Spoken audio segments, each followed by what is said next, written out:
Welcome to another Car Chronicles Reviews. Scooter Ray, Tyke B, the Cinema Bros, because we brothers and we brothers. Bitch! And we just got out of seeing the new Ethan Coen movie. You know, part of the one half of the Coen brothers. Honey Don't. Honey Don't, Mark and Qualley, Aubrey Plaza, Chris Evans, Charlie Day, and a few others here and there. And this was like a dark comedy, murder mystery type of situation that's happening, and it was interesting.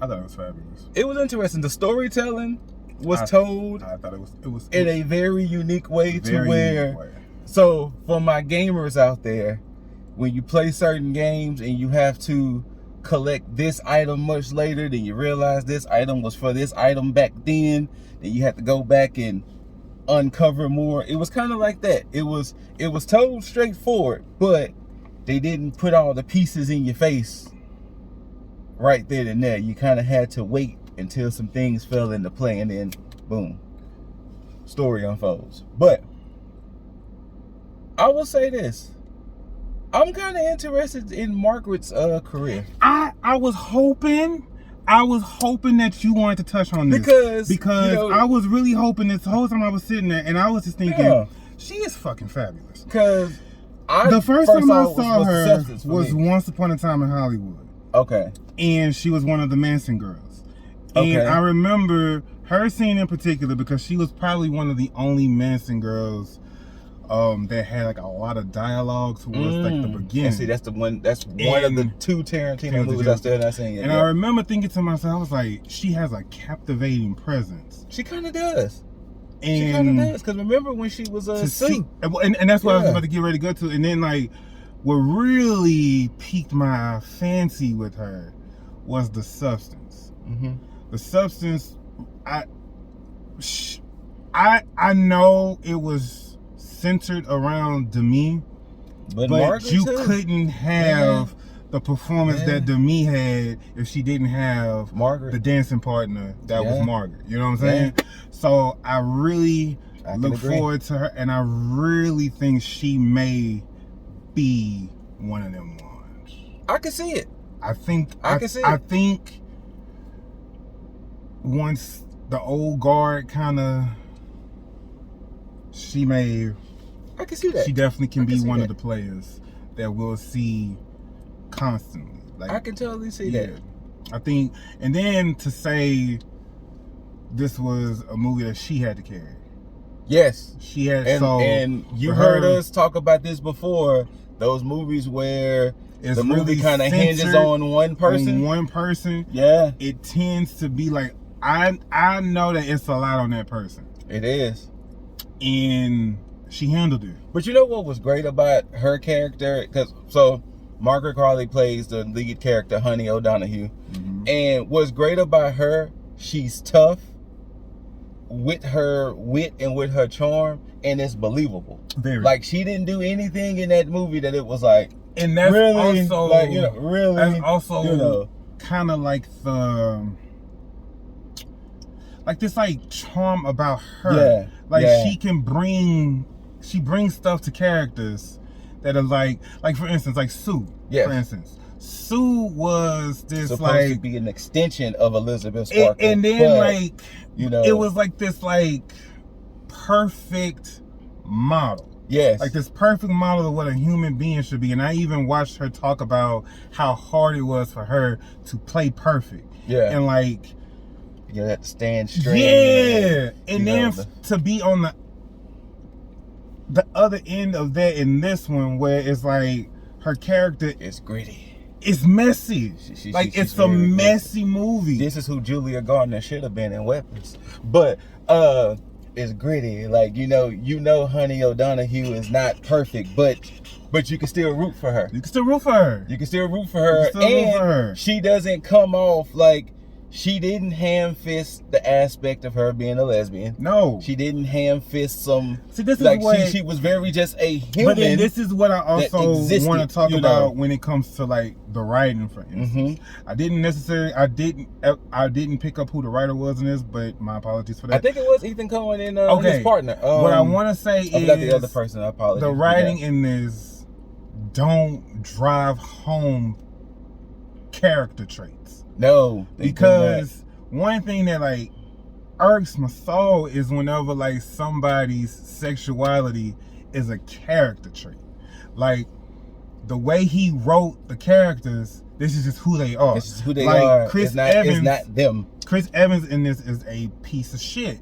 He's a preacher. He does piece of shit, but is not like, exactly. Like Scoop mentioned, she's a lesbian, but it's not.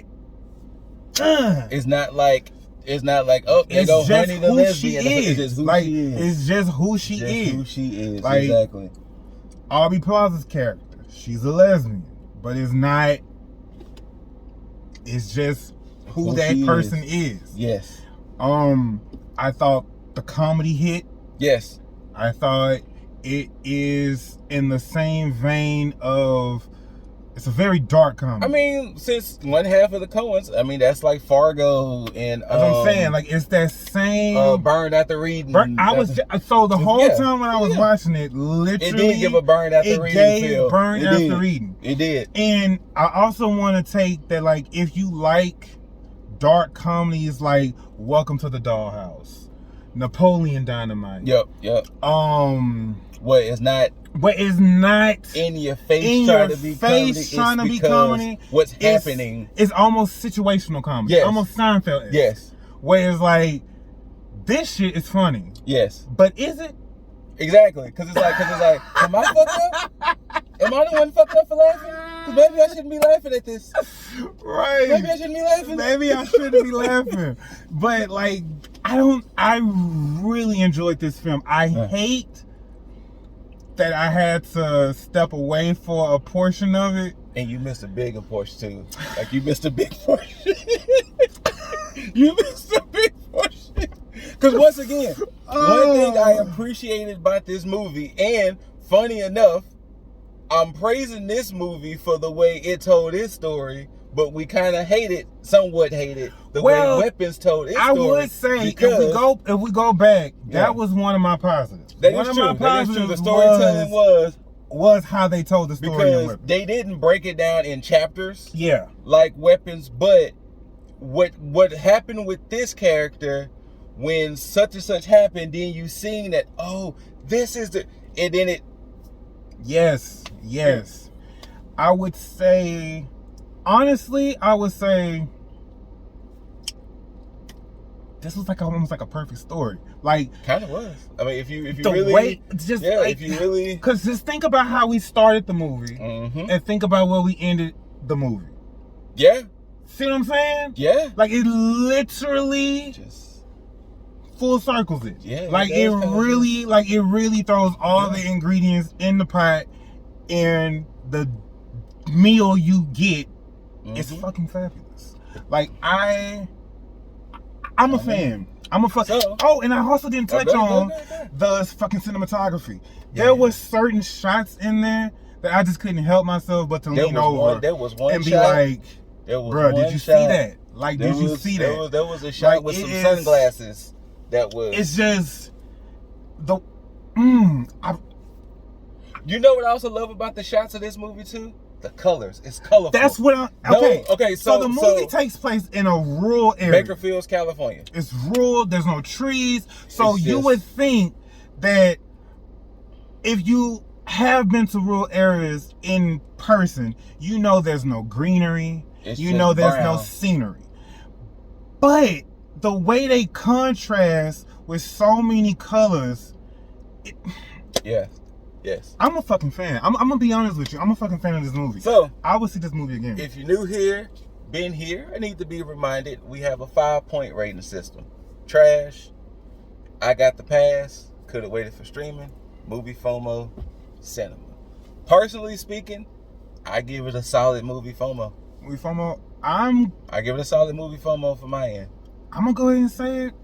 This is fucking cinema. Hey. This is what you want to experience when you go to a movie. I'm not mad like, at it. This is what you want to experience. I'm like, not mad. I got everything that I needed, that I wanted out of a movie. I got comedy. I got stellar performances. I got gore. It's just surprising. Amount of it. And also, the movie is really heavy on the sex. Yeah. And so if you have about it, but who gives a shit? So I agree. I mean, look, I agree. So at the end of the day, and then like the thing is, with the amount of sexual content that's in the movie, you don't feel uncomfortable at any point. At least I didn't. Yes. I didn't feel because like, I didn't feel like no part of the nudity was shoehorned in there. No. I thought all of it made sense to the movie. And you know what's crazy about this movie? Same goes for the violence as well. Like, the violence is not OD, it's for the movie. You know what makes this movie crazy? This movie was an hour and 29 minutes. I looked that up. And they just... in the middle of the movie, I had to stop and was like, well, how long is this movie? And then when I saw that, it was just... You get a lot. And that's when I thought to myself... You get a lot. Us as filmmakers, you get a lot.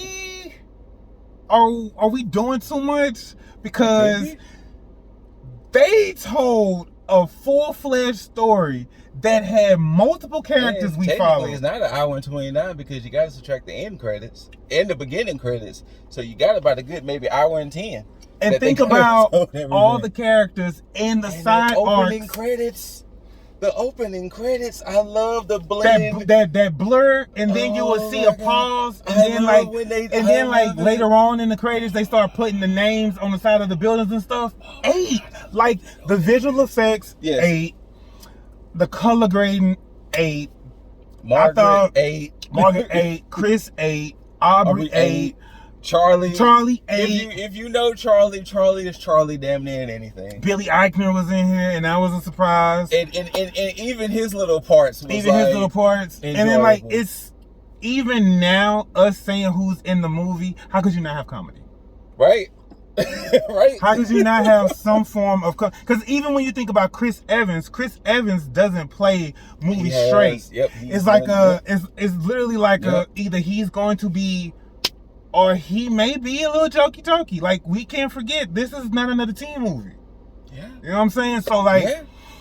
You're not wrong. I mean, clock it. This was a fabulous time. I honestly feel like... You know how when we left the Black Bag? Yeah. Where, like, you felt like it wasn't going to get the love that it deserved in the theaters? I can agree. This would be this. I feel like this is not going to get the love from the GP that it deserves. I can agree, but it definitely is warranted because this was a fabulous picture. It honestly was. There you have it, a good movie FOMO, cinema. Shout outs to everybody involved. Honey, don't. I don't know how much longer it's going to be in theaters because this is the second week, but it is worth seeing. It definitely is worth the watch. And if it's not in theaters, and if it just hits streaming, if y'all see this while it's already on streaming, play it. Yes, because it's not a bad movie. Add it to the watch list. It's not and don't just leave it sitting there. Don't just leave it sitting there. Actually, click. It's just an hour and 28. Watch it. It's just an hour 28. Hour 28. You in and you out, baby.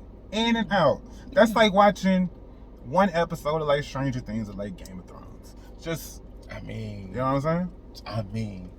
So, I definitely want to watch this again to dissect and also miss. And before we go, the piece that I saw. Before we go, because I know this was towards the end, can we mention how epic of a name Honey O'Donoghue is? And then when you see it print out, when you see it printed out. O'Donoghue.